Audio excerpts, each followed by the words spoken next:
Praise the lord. హల్లెలూయా.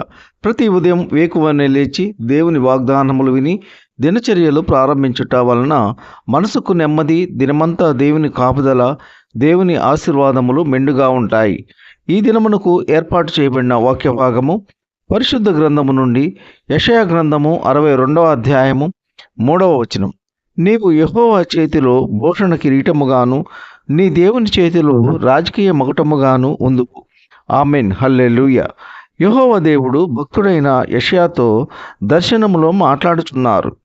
దేవుని యందు భయభక్తులు గలవారు, దేవుని పిల్లలైన వారు దేవుని చేతిలో సమస్తము అర్పించుకుంటే, అనగా మన జీవితం అంతా దేవునికి సమర్పించుకుంటే, దేవుడు తన సేవకునిగా ఏర్పరచుకుంటారు.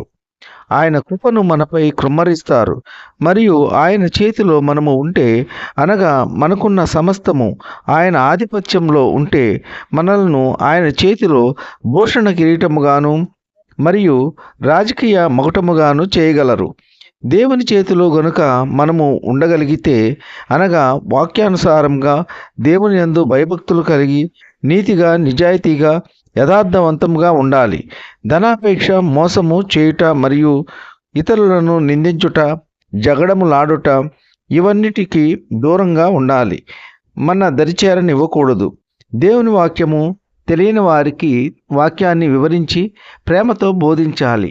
వాక్యము తెలియని వారికి అర్థమయ్యేలా వాక్యాన్ని అందించాలి. యేసయ్య మార్గములో నడిపించాలి. కనీసము రోజుకు ఒక వ్యక్తినైనా వాక్యమును తెలియపరచాలి. విశ్వాసంలో బలపరచాలి. వాక్యం తెలిసిన వారిని వాక్యంలో స్థిరపరచాలి, బలపరచాలి. విశ్వాస జీవితం సన్నగిల్లకుండా విశ్వాసంలో బలపరచాలి.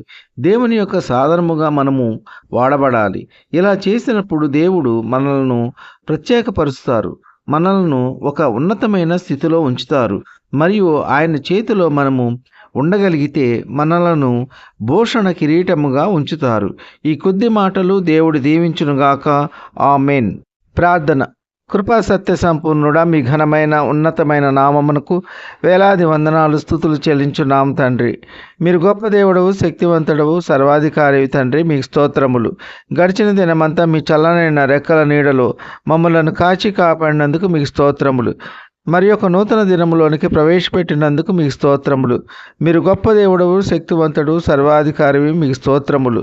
మా ఆలోచనలు, మా తలంపులు, మా ఉద్దేశములు అన్నీ వ్యర్థము తండ్రి. అయ్యా, ఏది చేసినా మా మేలు కోరి చేసే దేవుడవు. మీకు స్తోత్రములు. మాకు ఏది అవసరమో అది మాకు దయచేయగల దేవా, మీకు స్తోత్రములు. మాకు ఏది హానికరములో మీకు తెలియను తండ్రి, మీకు స్తోత్రములు. మేము మానవ మాత్రములు గనుక మాకు ఏది శ్రేష్టమైనదో అది అనుగ్రహించే దేవా, మీకు స్తోత్రములు. మీ ప్రియబిడ్డల యొక్క అవసరతలు, అక్కరలు, కొరతలు తీర్చండి. మీ ప్రియబిడ్డలు ఏ ఏ క్లిష్టమైన పరిస్థితుల్లో ఉన్నారో వారి యొక్క పరిస్థితులన్నిటినీ వారికి అనుకూలముగా మార్చండి. వ్యాధి బాధల నుండి విడుదల దయచేయండి. కన్నీటిలో ఉన్న బిడ్డల యొక్క కన్నీరు నాట్యముగా మార్చండి. కష్టముల్లో, శ్రమల్లో సహించుకునే శక్తి దయచేయండి. మీ యొక్క నామమునకు మహిమకరంగా జీవించే కృప దయచేయండి. మీ నామమును గణపరిచే వారిగా దయచేయండి. ఉద్యోగస్తులను, వ్యాపారస్తులను, కూలి పని వారిని కాపాడండి. వారు చేస్తున్న పనుల్లో, రాకపోకల్లో కాపాడండి. వివాహం కాని బిడ్డలకు వివాహములు జరుగులాగున మీ కృప ఉంచండి. వాతావరణం మీ స్వాధీనంలో ఉంచండి. అధికమైన ఎండలు విస్తారముగా ఉంటున్నాయి తండ్రి. పగలు మేఘస్తంభమై ఉండండి తండ్రి. ఎండ వేడిమికి ప్రజలు తల్లడిల్లిపోతున్నారు తండ్రి. మీరు కనికరించండి. వాతావరణమును మార్చండి. నెమ్మది గల వాతావరణము దయచేయండి. చల్లనైన వాతావరణము దయచేయండి. వృద్ధులను కాపాడండి. ఎండవేడిమికి ఎటువంటి బలహీనతలు రాకుండా కృప ఉంచండి. చంటి బిడ్డలకు మంచి ఆరోగ్యము దయచేయండి. బీదలను కనికరించండి. వారికి కావలసిన ఆర్థిక వనరులు దయచేయండి. వికలాంగులకు కావలసిన సహాయము దయచేయండి. ఈ కొద్ది మనవులు ప్రభువైన యేసుక్రీస్తు పేర వేడుకుంటున్నాము తండ్రి.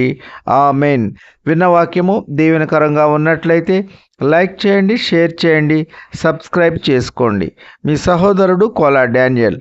God bless you.